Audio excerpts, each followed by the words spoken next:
along with Oman, Azerbaijan, Myanmar and Qatar, that has seen a decrease in Transparency International's corruption index score since last year. Well, Mr. Speaker, in fact, there's widespread recognition and support for the UK's approach to transparency and indeed tackling corruption. Indeed, the most recent report from the FATF body commended the UK for the steps that it had taken. Sir Robert Neal. Thank you, Mr. Speaker. I refer to my entry in the Register of Interests. Arts Council England was established to increase access to great art for the population. There's real concern and anger that their current funding decisions do the exactly reverse of that on the basis of inadequate evidence and a lack of transparency in the process. Will my right honourable friend meet with me and other concerned members to discuss the situation in which centres of national excellence like English National Opera are at risk of closure and discuss a way in which we can reform the operations of Arts Council, which many people no longer feel is fit for purpose? Well, Mr. Speaker, I know that this is an issue that my honourable friend deeply cares about. He will know that decisions made by the Arts Council are taken at arm's length from government. DCMS ministers have been assured that that process was robust, but I will ensure that he gets a meeting with the relevant minister to discuss this important matter further. We now come to the Leader of the Opposition, Keir Starmer. Thank you, Mr. Speaker. Can I join the Prime Minister in his words about the First Minister of Wales and the sad loss of his wife? Everybody, I think, knows just how close they were, and I know that he's absolutely devastated by her loss at the weekend. Mr. Speaker, when the Prime Minister briefly emerged from his hibernation at the weekend, he raised more questions than answers. So, in the interests of integrity and accountability, can he set the record straight? Did his now former chair tell government officials that he was under investigation by the taxman before or after the Prime Minister appointed him? Prime Minister. Mr. Speaker, I appointed the independent adviser to investigate this matter fully. He has set out his findings in detail over the weekend, and on receipt of those findings, I took action, and I'd refer the honourable gentleman to the independent adviser's report. Keir Starmer. Oh, come on. Anyone picking up a newspaper in July last year would have known that HMRC and the National Crime Agency were investigating months before he appointed him. Mr. Speaker, the Independent, 6th of July, new Chancellor's finances secretly investigated by the National Crime Agency. The Observer, 3 days later, 9th of July, revealed officials raised flag over tax affairs before he was appointed Chancellor. The Financial Times, the next day, 10th of July, pressure bills to explain his finances. Is he saying his officials hid this information from him, or was he just too incurious to ask any questions? Mr. Speaker, as I've said before at the dispatch box, the usual appointments process was followed with respect to the Minister without portfolio.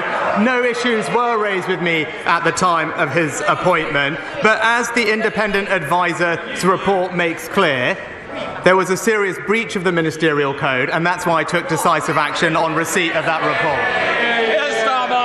So, in relation to his former chair, his defence is, nobody told me, I didn't know, I didn't ask any questions. Is the Prime Minister now also going to claim that he was the... Order, Prime Minister. Mr Gullis, we heard enough last week. I can't hear what you're saying. I might not be able to hear what you're saying, but I can certainly see your mouth moving. It'll be moving outside if it continues. Prime Minister. So for his former chair, nobody told me, I didn't know, I didn't ask any questions. Is the Prime Minister now also going to claim that he's the only person completely unaware of serious allegations of bullying against the Deputy Prime Minister before he appointed him? Prime Minister. So, Mr. Speaker, the honourable gentleman asked these questions about what was known, and I followed due process. I appointed an independent adviser as soon as I was made aware of new information, the independent advisers conducted this process. But if he is so concerned about what people are saying and is so concerned about behaviour in public life, then recently one of his own MPs was forced to speak out because being in his party had reminded her of being in an abusive relationship. And then his own office was caught undermining her. He ought to be supporting her and her colleagues, but if he can't be trusted to stand up for the women in his party, he can't be trusted to stand up for Britain. Mr. Speaker, at the last count, the Deputy Prime Minister was facing 24 separate allegations of bullying. According to recent reports, some of the complainants were physically sick. One says they were left suicidal. How would he feel if one of his friends or relatives was being forced to work for a bully simply because the man at the top was too weak to do anything about it? Mr. Speaker, I noticed he didn't say anything about why one of his own MPs describes being in his own party. And Mr. Niffer, when I was made aware of formal complaints, I instructed a leading independent KC to conduct an investigation because I take action when these things happen. But what did he say at the weekend? He said at the weekend that hate had been allowed to spread unchallenged in the Labour Party under his predecessor. He was speaking as if he wasn't even there. But he was sitting right next to him, supporting him for 4 long years, not challenging. And it is typical of him, Mr. Speaker, declining to lead, sitting on the fence, carping from the sidelines, and never standing up for a principle that matters.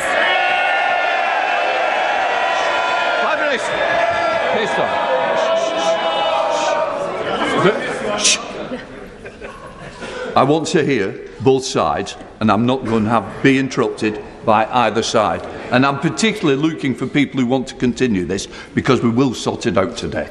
Keir Starmer. Speaker, he's just like one of his predecessors who treated questions about conduct as something to brush off, who thought that ducking responsibility was a perfectly reasonable response for a Prime Minister. At least in fairness, his predecessor didn't go around pretending he was a paragon of integrity and accountability. But on that subject, was it a coincidence that the two people who arranged an £800,000 line of credit for the former Prime Minister were both shortlisted for plum jobs at the BBC and the British Council? Prime Minister. Mr. Speaker, as we addressed previously, the appointments process for the BBC chairman is rigorous, it's transparent, it's set out in a public code of conduct, and indeed was fully supported not just by an expert panel members, but also by the cross-party DCMS Select Committee, including where Labour members described the appointment as impressive. But Mr. Speaker, back this week in terms of what is actually happening to the people of this country, he voted this week with the unions to oppose minimum safety levels. He voted with Just Stop Oil to water down the public order bill. And what do the unions and Just Stop Oil have in common? They bankroll him and his party, Mr. Speaker. So while he sides with extremist protesters and union bosses, we stand up for hard-working Britons and school children. After 13 years in power, trying to blame the Labour Party for his failure to sort out the strikes it's rank pathetic.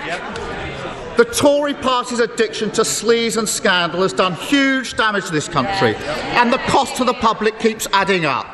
We've got a justice system letting murderers walk the streets, heart attack victims waiting hours for an ambulance, an economy that's shrinking quicker than his leadership. And even I couldn't quite believe it when I saw that his government is expecting taxpayers to pay the legal fees for the member for Uxbridge defending himself over his lockdown rule breaking. £250,000. Surely even this Prime Minister Minister can put his foot down, stand up to his old boss and tell him he made the mess, he can pick up the bill. Mr. Speaker, he can't stand up to his union bosses. He can't stand up for Britain's school children today. And he can't stand up for the women in his party, Mr. Speaker. We're getting on, we're halving inflation, we're growing the economy, we're reducing debt, we're cutting waiting lists, and we're stopping the boat. While he can't even figure out what he believes in, we'll keep delivering for Britain. Thank you very much, Mr. Speaker. Would my right honourable friend agree with me that the integrated care boards must prioritise more access to new GP services, especially in places like South Derbyshire, where new housing estates are being built at the fastest rate in England, and in particular on the new brownfield development of Drakelow? Well, Mr. Speaker, the government is committed to increasing the number of doctors in general practice, and last year saw the highest ever number of doctors accept a GP training place. The BMA are consulted each year on the funding of GP services, and my honourable friend will know that the NHS has a statutory duty to ensure sufficient medical services, including general practice, in each local area. Leader of the SNP, Stephen Flynn. Mr. Speaker, I'd like to pass on my condolences and indeed those of my party to the First Minister of Wales and also to the family, friends and colleagues of firefighter Barry Martin, who so sadly lost his life following the blaze in Edinburgh just last week. Mr. Speaker, we've just marked the 3-year anniversary of Brexit, and we've learned... They'll not be cheering in a moment, Mr. Speaker, because we have learned three things. The UK's trade deficit has grown. The economy is being hit to the tune of £100 billion each year, and of course, we know that the UK's economy is expected to be the worst performing of all advanced nations. Does the Prime Minister still believe that the UK can afford not to be in the European Union? Prime Minister. Well, Mr. Speaker, if you actually look at it, since Brexit, the UK has grown exactly the same as Germany has, Mr. Speaker. But not only that, we are taking advantage of Brexit to deliver for the people across the UK, whether it's the fishing and farming communities of Scotland, whether it's through the 2 new free ports that we've just announced. But, Mr. Speaker, the difference between his party and ours is that we respect referendums. Mr. Speaker, let's be clear. Taken together, 2022 and 2023 are expected to be the worst years for living standards since the 1930s, and the economy is expected to perform worse than sanction-hit Russia. So as the Brexit ship sinks, with the Prime Minister and the Leader of the Opposition at the helm, does he blame those Scots who want to jump aboard the independence lifeboat? Well, Mr. Speaker, the number one factor that is impacting people's living standards, inflation, caused by high energy prices as a result of a war in Ukraine, Mr. Speaker. It's got nothing to do with Brexit, and that's why the government is taking significant action, supporting every family with £900 this winter. But what I would say to him is, rather than obsess about constitutional arrangements, focus on delivering for the people of Scotland. That's what we will do. David Johnson. Thank you, Mr. Speaker. The baby daughter of my constituents, Gary and Sarah Andrews, died just 23 minutes after she was born. When they asked questions about that, the parents were told that these things happen and that if they had to listen to the concerns of every mother, they would be overrun.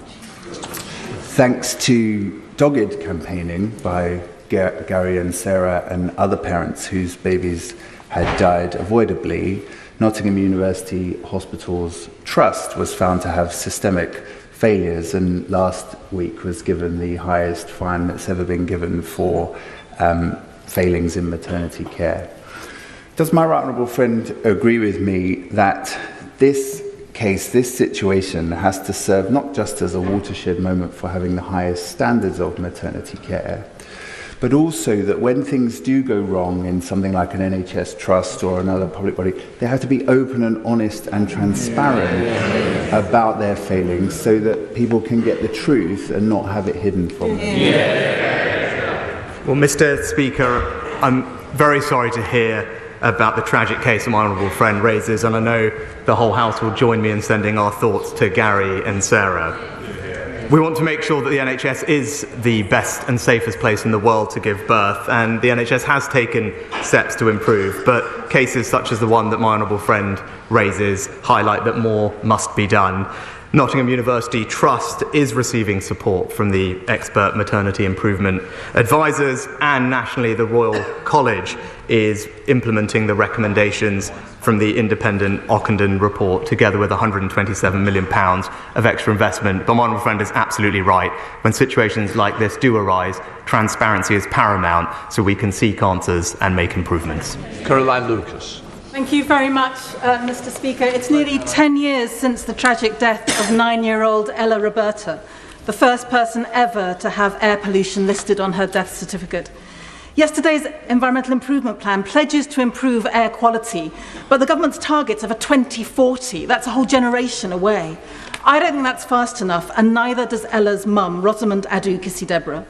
So on her mum's behalf, will the Prime Minister agree to meet us both to discuss the life-saving measures in a new proposed bill called Ella's Law?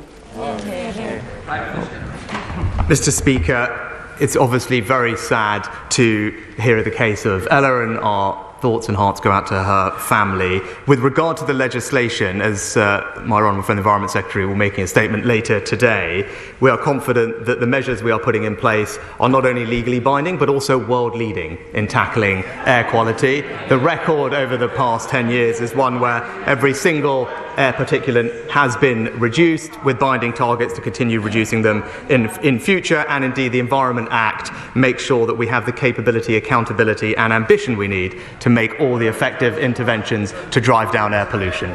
Dr. Liam Fox. Thank you, Mr. Speaker. Compared to what some people seem to believe, 82% of the jobs in our economy are in the private sector, compared to 18% in the public sector. Most of those private sector jobs will be in small businesses, the small businesses that we will depend upon for wealth creation and prosperity in the future. Will my right honourable friend consider bringing in a small business test across government so that every regulation we produce, every bit of legislation we produce will help, not hinder, small businesses? And does he share my ambition that every white van man and woman and every white coat tech worker in this country will regard the Conservative Party as their natural champions? Well, my right honourable friend is absolutely right, and this government is proud to join with him in supporting small businesses. I'm pleased to tell my honourable friend that we do have a small business test to consider whether the impacts of regulatory changes will disproportionately affect small and micro businesses. I will make sure that we are applying that test rigorously, and he'll be pleased to know that many small businesses will benefit from billions of pounds in business rates reductions this coming financial year, as well as our annual investment allowance, which at £1 million is the most generous tax incentive for investment for small businesses anywhere in the world. And McLaughlin. Mr. Speaker, this morning, just 2 hours ago, I launched the APPG on prepayment meters. I did so because most people on these meters are on very low incomes, and yet they pay more per unit of energy than the Prime Minister does. They pay higher daily standing charges than the Prime Minister. They're automatically disconnected from their energy supply the second they run out of money. And perversely, right now, record numbers of people are being forced onto them by the energy companies.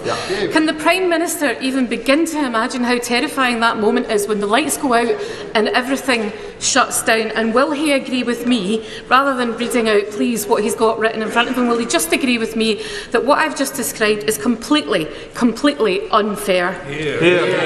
Well, Mr. Speaker, the government does recognise the challenges facing those on prepayment meters, and that's why the government is taking action. The Secretary of State has set out 5 very specific points on prepayment meters. Energy suppliers are being spoken to make sure that they treat customers with the respect and flexibility that they deserve. And finally, Ofgem have announced that they are launching a review into supplier practices in relation to prepayment meters. But all of this, Mr. Speaker, comes on top of the considerable financial support support that this government has provided to help people with their energy bills, with more of that support being targeted at the most vulnerable families in our society. McLean. Thank you, Mr. Speaker. After 8,000 residents of Redditch signed my petition to bring back chemotherapy to the Alex, the Trust reversed their decision to leave it at Kidderminster. A fantastic win for our town, and I'm grateful to the local acute trust for listening so carefully and changing their mind. So does the Prime Minister agree with me that it's right that the acute trust can change its mind on the provision of maternity and paediatric services so that women can give birth in our wonderful town of Redditch? Well, Mr. Speaker, my honourable friend has clearly been a fantastic advocate for the Alex and for her constituents. We have awarded £10.5 million to the local trust, and I understand that some of that funding is being used to improve maternity and paediatric services at the nearby Worcestershire Royal. My honourable friend will know that these operational decisions are being made by integrated care boards, and I know that she will continue to make her views known. Andrew Gwynn. Mr. Speaker, if I had £1 for every time I'd heard the Prime Minister's weak excuses, I'd be able to pay the former Chancellor's tax bill. Because it was last July that it was reported that the National Crime Agency had investigated the Right Honourable Member for Stratford-on-Avon. The then Prime Minister knew. The media knew. We all knew. It's inconceivable that the current Prime Minister didn't know. So why did he choose to ignore it? That's right. Mr. Speaker, I appointed an independent adviser to fully examine the matter, establish facts and report back. That's the process that the party opposite called for. That's the process that we followed. John Penrose. Mr. Speaker, 2 years ago the Prime Minister commissioned me to propose 30 ways to boost growth and make Britain the most competitive country in the world. So far we're underway with about half of them, but some of the most valuable, like reforming ponderous and expensive utilities regulators or building on our international lead in open banking, haven't moved at all. So will he meet with me to discuss how to channel our inner Nigel Lawsons and unblock the arteries of our economy with low-cost, pro-competition, supply-side reforms? Prime Minister. Mr. Speaker, my honourable friend has a long track record in advocating for and implementing policies that increase our competitiveness and reform the supply side of our economy. His report was fantastic, and I look forward to meeting with him to discuss them further and help drive growth in this country. Catherine West. Mr. Speaker, ambulance waiting times are out of control. My constituent contacted me regarding her 93-year-old mother who lay collapsed on the ground at home for 17 hours and then queued for 13 hours to get into the hospital. And yet on Monday, the Prime Minister said he had his fingers crossed that ambulance waiting times would be reduced. Does he really think that's enough? Mr. Speaker, if the Honourable Lady actually looks, we published on Monday a comprehensive plan to reduce wait times in A&E and with ambulances, backed with more funding and reform of the system, more beds, more ambulances, more staff, and indeed, Mr. Speaker, it was a plan that was warmly welcomed by all of those working in emergency care and the ambulance services. They recognise that this plan will deliver reduced waiting times and improve care across the country, including in Labour-run Wales, where there are some things we can benefit them from. Jerome Mayo. Mr. Speaker, if you grow up in Norfolk and you want to be a dentist, the nearest place you can train is in Birmingham or in London. So it's not really surprising, is it, that in Norfolk we have a dearth of dentists, whether it's NHS or private. We also know that where there is a dental training school, more dentists end up working locally. So will my right honourable friend agree to look again at the benefits of establishing a dental training school alongside the excellent medical school at the University of East Anglia? Well, Mr. Speaker, my honourable friend will know that there are around 400 dentists with NHS activity in Norfolk and Waveney. But he's right, the Centres of Dental Development build on the existing local infrastructure to help retain and recruit dentists. And I would advise him to encourage his local integrated care board to look at proposals for one of those centres in his area. Mary Kelly Ford. Thank you, Mr. Speaker. The Prime Minister once said that he didn't have any working class friends. So we may not be aware that today 500,000 hard-working people are on strike, including in his own constituency. Tory Britain isn't working. Is the Prime Minister going to get a grip and negotiate with working people, or does he intend being remembered as the PM who silenced and sacked hard-working nurses, paramedics, teachers, rail workers and firefighters in a cost-of-living crisis? Well, Mr. Speaker, when it comes to teachers, we've actually given teachers the highest pay rise in 30 years. Includes a 9% pay rise for newly qualified teachers and record investment in their training and development. I am clear that our children's education is precious and they deserve to be in school today being taught. And actually the party opposite would do well to say that the strikes are wrong and we should be backing our school children. Thank you, Mr. Speaker. Sadly, suicide is the biggest killer of young people under 35 in the UK. My constituent, Andy Airy, along with Tim Owen and Mike Palmer, are the three dads walking.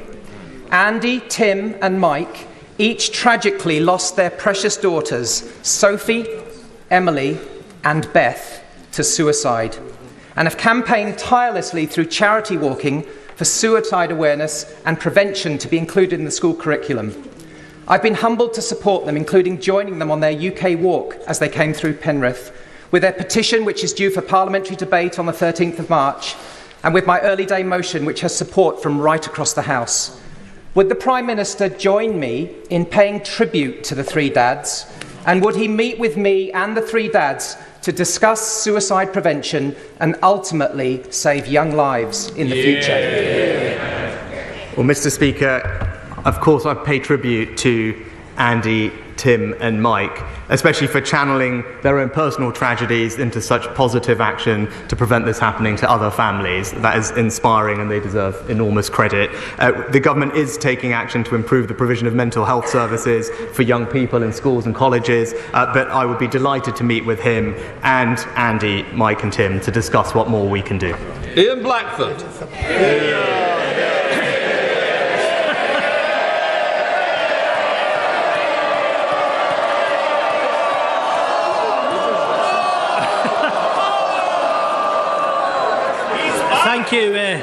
Thank you, Mr. Speaker, and thank you for that welcome. Ordinary people didn't need to hear an IMF forecast to understand that the UK economy is the worst performer amongst the leading nations in the world. They live with it every day. People know their energy bills are through the roof. They know that 750,000 households face defaulting on their mortgages while house prices fall. And they know that food prices are rising at a record rate of 16.7% as of today. The Prime Minister is 100 days in office, his party 13 years in power. In all that time, does the Prime Minister ever reflect that the only thing that the Tory party has been good at is pushing people into poverty? Oh, Mr. Speaker, it is wonderful to hear from the right honourable gentleman, and lovely to see him in his place. What I would say is that we're continuing to deliver for people across the UK, including and in Scotland. He mentioned poverty. Poverty today lower than when the Conservatives first came into office. Inequality lower than when the Conservatives first came into office, and the number of people in low pay the lowest on record. Thank you, Mr. Speaker. Today in my constituency there is a great sense of shock and disbelief following last night's horrific dog attack that killed a 4-year-old girl. The police investigation is still going on and it wouldn't be appropriate to speculate on the circumstances. But it would mean a great deal if, on behalf of the House, the Prime Minister could send our condolences to the family and to the community, and to thank the emergency services for dealing with the situation with their customary compassion and professionalism.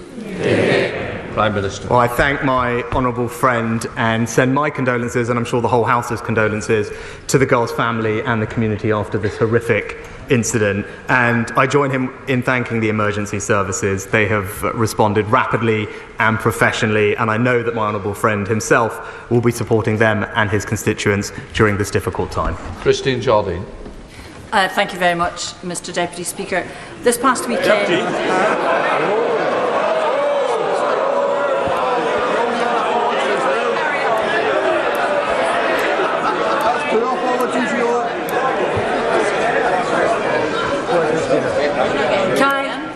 Can I blame the pain?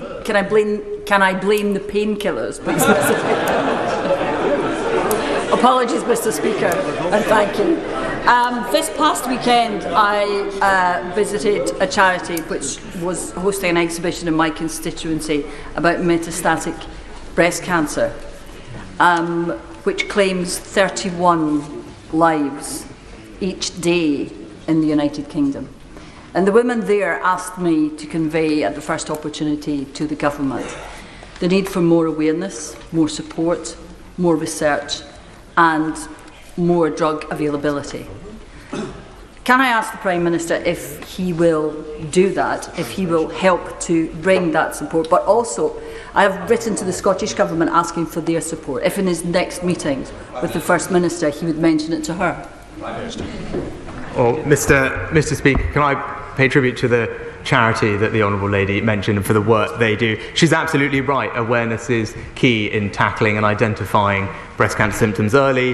One of the reasons why we're investing more in diagnostic screening tools to make sure that we can detect more cancers earlier and treat them and ultimately save people's lives. I would be happy to pick up this particular topic with the First Minister when I next speak to her and ensure that we are working together to improve cancer services for everyone, regardless of where they live in the UK. Thank you, Mr Speaker. In the United Kingdom Government's negotiations with the EU regarding the Northern Ireland Protocol, would the Prime Minister kindly confirm to the House that the sovereignty of the United Kingdom and its four nations will not be compromised? Mr Speaker, I can give my honourable friend that assurance. I know this is something that he cares passionately about. The implementation of the protocol is having an impact for communities in Northern Ireland. That's why it needs to be addressed, and that's what we are attempting to do through constructive dialogue. But the goal in that must be to ensure Northern Ireland's place in our precious union. Kim Johnson.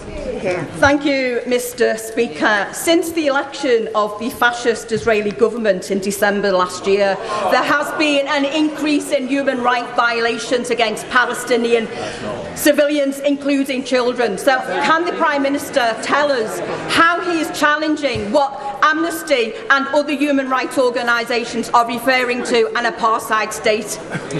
Well, Mr Speaker, the Honourable Lady also failed to mention the horrific attacks on civilians inside Israel as well. And it's important in this matter to remain calm and urge all sides to strive for peace, and that's very much what I will do as Prime Minister and in the conversations that I've had with the Israeli Prime Minister. Sir John Hayes, final. Mr Speaker, in 2016 the British people had the wisdom and foresight to take back control from foreign lawmakers, and when they did so, they believed we were taking back control of our borders. Yet since that time we have faced wave after wave of illegal migration. So will my right honourable friend, without further delay, bring forward the necessary legislation to turn back the tide and fulfil the promise that was made to the British people then? Well, Mr Speaker, my honourable friend makes an excellent point. That's why one of this government's 5 priorities and promises to the British people is indeed to stop the boats. We will introduce new legislation that makes it unequivocally clear that if you arrive in this country illegally, you will not be able to stay. We will swiftly detain you and remove you to your own country or a safe third alternative. That's the right and responsible way to tackle this problem. Completes questions.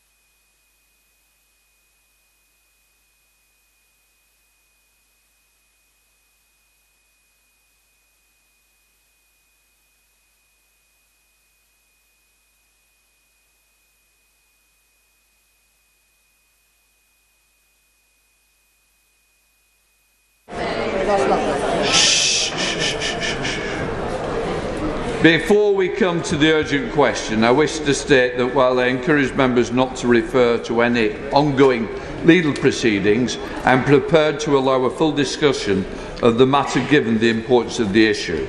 So we now come to the urgent question. I call Ian Burton. Thank you, Mr. Speaker.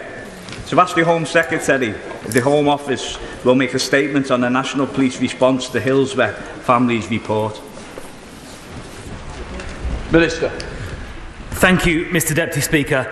I'm extremely grateful to the honourable member for his question. I know this is a subject with very profound personal resonance for him, and I pay tribute to him and many others for the work they have done and continue to do in memories of the victims of this awful tragedy and to ensure the lessons are learned. The Hillsborough disaster was an awful, devastating tragedy. Its impact continues to be felt to this day, especially by the families and the friends of the victims. I'm sure the thoughts of the whole House are with them. It is imperative that lessons are learnt from the experiences the Hillsborough families have gone through, so I am very grateful to Bishop James Jones for the report he produced, highlighting a number of points of learning for the government, for the police and for other agencies. As my right honourable friend, the Home Secretary, said yesterday during the debate, the government is fully committed to engaging with the Hillsborough families prior to the publication of the government's formal response. And I can also say that in particular, since arriving in the Home Office 2 or 3 months ago, I've asked for this work to be sped up, and we are expecting it to come out in the course of this spring. Mr. Speaker, the National Police Chiefs Council and the College of Policing published their response earlier this week. I welcome their commitment to avoiding repeating the mistakes that were made and for the apology which they gave. They made clear that strong ethical values, the need for humanity and humility in the police response to public tragedies is critical, and one of the commitments they made, rightly, earlier this week is to substantially strengthen and update their own code of ethics in relation to these issues. Mr. Speaker, there have been some very important steps made by the government in the last few years, responding which have addressed a number of the points, but not all of the points, which Bishop James Jones published. For example, in February in 2020, a suite of police integrity reforms were introduced on a statutory basis via the professional standards for policing, which included, critically, a duty to cooperate with inquiries. Other initiatives have been taken forward to support bereaved families already, including the removal of means testing for exceptional case funding to cover legal support for families at inquests, which broadens the scope and access for families, and refreshing our guide to coroner services for bereaved people so it's more tailored to their needs and it provides improved guidance for others involved in the inquest process. The Inquiries Act 2005 also provides a statutory process for funding legal representation requests. Last year, the Home Office also established an independent pathology review and additional consultation with the families is now taking place. A consultation has also taken place on retaining police documents, which was the subject of a recommendation made by the Bishop, and the Ministry of Justice have also consulted on establishing an independent public advocate. Those steps, I think, are important. They go a long way towards improving the situation, but they don't cover everything, of course, that the Bishop recommended, which is why we will be responding in full. Our intention is to do so this spring, but after, of course, full and deep engagement with the families concerned. Mr. Speaker, the government is committed to making sure these lessons are learned following this awful tragedy, and I, as the newly appointed Police Minister, will do everything I can to work with members across the House, but particularly those members representing the affected communities, to make sure this does now happen quickly. Hillsborough. Since that awful day on the 15th of April 1989, 97 people died directly from the actions of South Yorkshire Police and other agencies, including the emergency services, the FA and Sheffield Wednesday Football Club, with families destroyed and survivors traumatised, so traumatised that many have since taken their own lives. The lies and smears from the establishment cover-up, who acted with impunity and arrogance because they could, meant justice was never delivered for all those who died and suffered since. In 2017, Bishop Jones delivered a report, The Patronising Disposition of Unaccountable Power, a report to ensure the pain and suffering of the Hillsborough families is not repeated. Shamefully, we have not yet had a government response to his recommendations to a report commissioned by the then Prime Minister, the Honourable Member for Maidenhead. Bishop Jones yesterday said the delay was intolerable. His recommendations are in essence the Hillsborough Law, which so many in this place and outside have since campaigned for. We must always remember these recommendations are to ensure no other community go through the suffering we have endured since 1989. They hopefully future-proof the ability to gain justice. Yesterday, we finally had the response to the report from the College of Policing and the National Police Chiefs Council. This was the first apology from the police force for its actions since the disaster 33 years ago. For so many, including myself, it's far too little and far too late. Yesterday's recommendations from the police did not go anywhere near far enough to change the culture we came up against in our quest for justice.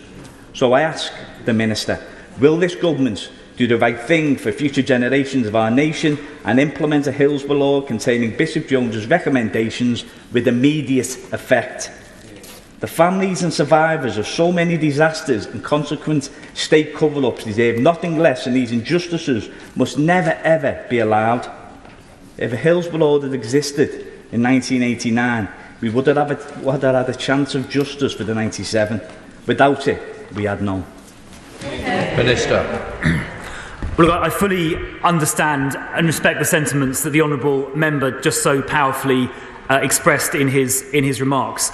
In relation to the timing and the years that have passed since the Bishop's report, for much of that time there were ongoing legal proceedings, and of course nobody wanted to prejudice those for obvious reasons. That accounted for about 4 years, from 2017 to around about May of 2021.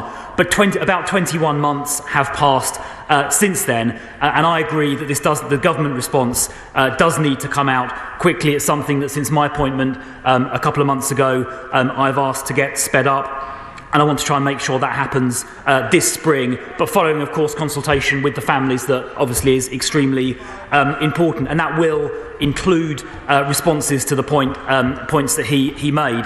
But I would just reiterate that the statutory changes made to the professional standards for policing in 2020 do include a duty of cooperation on police officers in relation to inquiries, which is a very important thing, as he said already. But he is right, we do need to get on and respond comprehensively to the Bishop's recommendations, which is what I'm working on. Theresa May. Thank you, Mr. Speaker. The apology from the police is, of course, welcome, but frankly it would have been far better for them to have done their job properly on that fateful April day 34 years ago. If they had done so, families of the 97, and indeed the whole Liverpool community, would not have gone through the suffering and anguish that they've had to bear over the last 34 years. Can I say first to my right honourable friend, saying vaguely that the government's response will be available this spring, I do not think is good enough.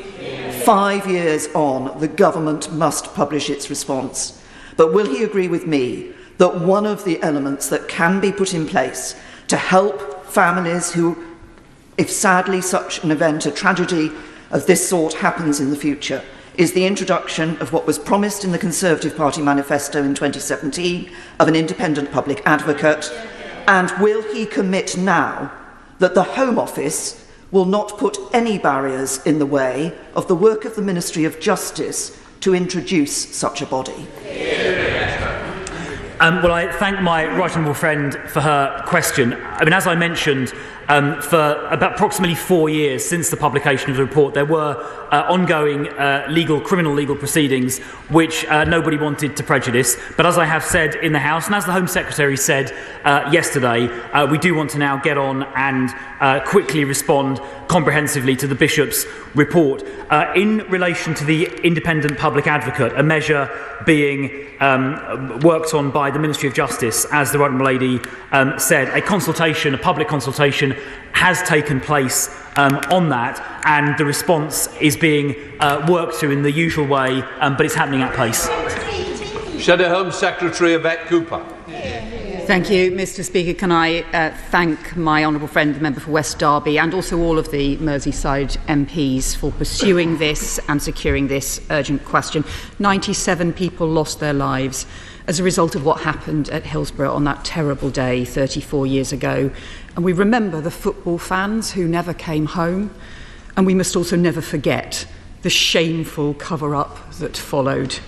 The Hillsborough families have fought for decades against obfuscation and lies to get to the truth. And everyone hoped that Bishop John James' report would be a turning point, and I welcome the work the former Home Secretary did to commission that report. But it is 5 years on. The police rightly have said that it was police failures that were the main cause of the tragedy, and police failures have continued to blight the lives of families ever since. But to do so just 5 years on takes too long, and it makes it even more shameful that there is still no government response to what has happened. The Home Secretary yesterday said it was because of active criminal proceedings, but those finished 18 months ago, and the work could have taken place even while those proceedings were ongoing. It's September of 2021. The government announced the response would be published by the end of the year, and we are still waiting. The Home Secretary said yesterday the government was engaging with families, but what engagement has taken place? Has the Home Secretary met with them? Has she met with the bishops? And I have to say, where is she today? Because previous Home Secretaries have shown the respect to the families and to the appalling ways in which they have been wronged by being here to respond. And it is a devastating failure of responsibility and respect to them not to be here to respond. The key measures that we need a government response have been well known. On the duty of candour, on the public advocate, on the elements of the Hillsborough law, the Labour Party stands ready to support that law, to get it into statute. So will the government now commit to support that Hillsborough law and to recognise what the Bishop has said about it being intolerable, the pain to those families not to have a response? The report was called The Patronising Disposition of Unaccountable Power. Will he recognise that that is exactly what this continued delay will feel like to so many families and survivors now? Minister.